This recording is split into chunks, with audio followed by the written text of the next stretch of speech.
আজকের ঘটনাটি আমাদের পাঠিয়েছেন অভিষেক গড়িয়া থেকে। তো অভিষেকের সাথে ঘটে যাওয়া এটি ওর নিজস্ব একটি এক্সপিরিয়েন্স। তো চলুন শুরু করা যাক।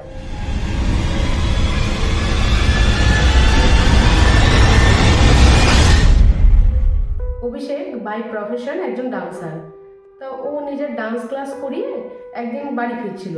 তো ওর লাস্ট মেট্রো যেটা রবীন্দ্র সরোবর থেকে ওই 10টা ওরকম টাইমে কিছু একটা আছে লাস্ট মেট্রো যেটা, সেটাই ও বাড়ি ফিরছিল। মানে ডেলিও লাস্ট মেট্রোই ধরে না, ডেলিও লাস্ট মেট্রো ধরে না, ও ডেলি একটু আগেই হয়ে যায়, সেদিন ওর লেট হয়েছিল। আচ্ছা, তো এমনি ও হচ্ছে ডান্স ক্লাস রবীন্দ্র সরোবরে হ্যাঁ, যাই হচ্ছে ও আর কি ও ওই কবি সুভাষের দিকে যায়। তো সেদিন যথারীতি ও লাস্ট মেট্রোকে ধরতে হবে, তাই ও এসেছিল মেট্রো স্টেশনে। এসে ও টিকিট কেটে ও নিচে বসেছিল, ও কানে হেডফোন দিয়ে গান শুনছিল। তো সারাদিনের খাটাখাটলি তো চোখটা একটু লেগে যায়।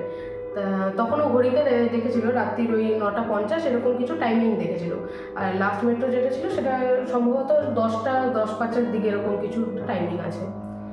তো যাই হোক, ও অপেক্ষা করছিল লাস্ট মেট্রো আসার। তো ওর চোখটা একটু লেগে গেছে। তো হঠাৎ করে কিছুক্ষণ পরে, মানে মিনিট 5-7 তো হয়নি, হঠাৎ করে একজনের আওয়াজে ওর ঘুম ভাঙে। ও চোখ খুলে দেখে যে একজন মোটামুটি 28-29 বছর বয়সী, মানে ওর থেকে ওর বয়সী 28-29 বছর বয়সী একজন ছেলে দাঁড়িয়ে আছে।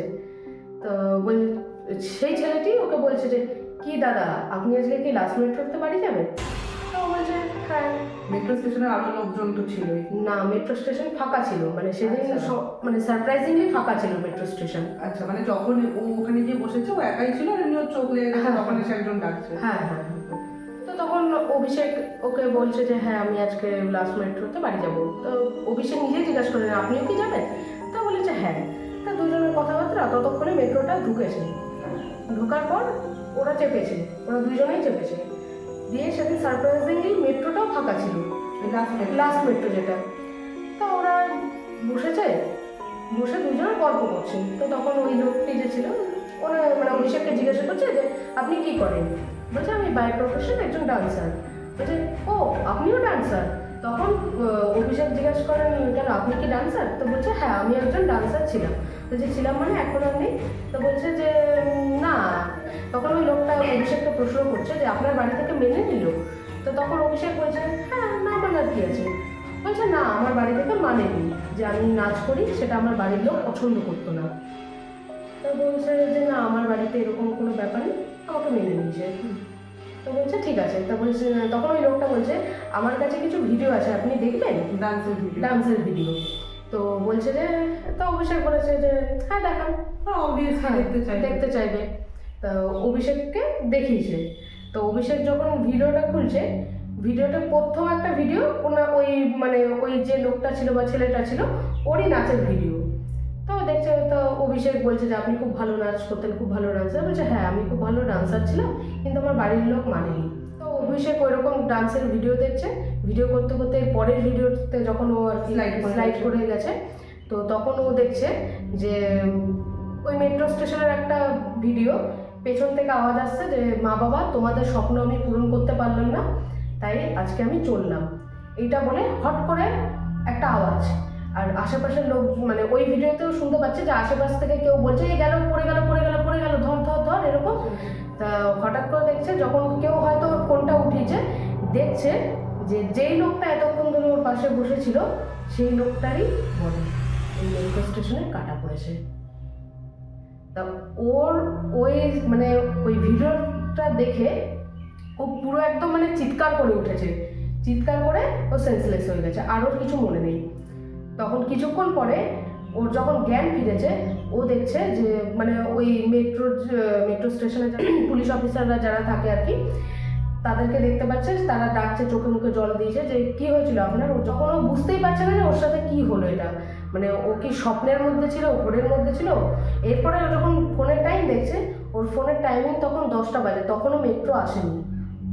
আচ্ছা, তাহলে মানে কোন মেট্রোতে চাপলো? এটা ওর কাছে আজও কুয়াশা, যে ও কোন মেট্রোতে চেপেছিল, ওইটুকু টাইম ওর সাথে কি হয়েছিল না হয়েছিল কেউ জানে না। তো এখনো নাকি ও সেই স্বপ্ন দেখে ওই ছেলেটার। তো ও অভিষেক এই কারণে একজন সাইকিয়াট্রিস্টের সঙ্গে কনসাল্ট করেছিল যে বারবার যে এরকম বারবার স্বপ্ন এরকম আসে। স্বপ্ন আসে। সত্যি কথা, মানে ওর পক্ষে তো এটাও বোঝা মুশকিল যে এই হরর এক্সপিরিয়েন্সটা সত্যি ওর সাথে হয়েছে না ওর মানসিক কোনো মানে স্থিতির ব্যাপার এটা এটা মানে যৌক্তিকতা মানে ওর কাছেও হবে না ওর নিশ্চয়ই। কাছেও নেই কোনো যুক্তি যে এটা ওর সাথে কি হয়েছিল।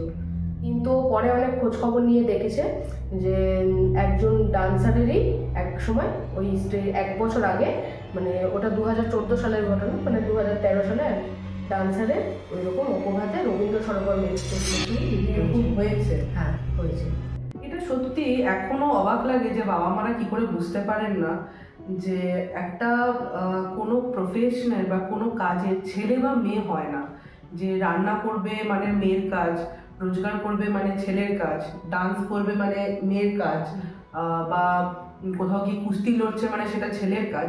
একটা কাজের মধ্যে কোনো ছেলে বা মেয়ে হয় না, একটা কাজের জেন্ডার হয় না, এইটুকু বুঝবার ক্ষমতা আমার মনে হয় এখনকার দিনে অন্তত সবার হওয়া উচিত। আমরা বারবার মুখে বলি ইকুয়ালিটি ইকুয়ালিটি, অথচ ইকুয়ালিটির টাইমে আমরা সত্যি বিচার করি যে এই কাজটা ছেলের, ওই কাজটা মেয়ের।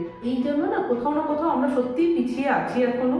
সবার নিজের নিজের শখ আছে, কেউ পড়তে ভালোবাসে, কেউ নাচ করতে ভালোবাসে, কেউ গান গাইতে ভালোবাসে, কেউ শুধু আর্ট ক্রাফট নিয়ে থাকতে পছন্দ করে। সবার নিজের নিজের পছন্দ রয়েছে, এবং তুমি যদি পছন্দ থেকে মানুষটাকে সরিয়ে দাও তাহলে মানুষটা আর মানুষ থাকে না। মানে ভালো লাগা আর ভালোবাসার জায়গা থেকে একটা মানুষকে সরিয়ে দেওয়া মানে তার ভালো থাকাটা মিস হয়ে যায়। তো এই ছিল আজকের ঘটনা। আশা করি ঘটনাটা আপনাদের ভালো লাগবে। তো যদি ভালো লাগে লাইক করো, কমেন্ট করো, শেয়ার করো, আর আমাদের চ্যানেলে নতুন হলে সাবস্ক্রাইব করো। আজকের জন্য এইটুকুই। ভালো থেকো, সুস্থ থেকো, টাটা।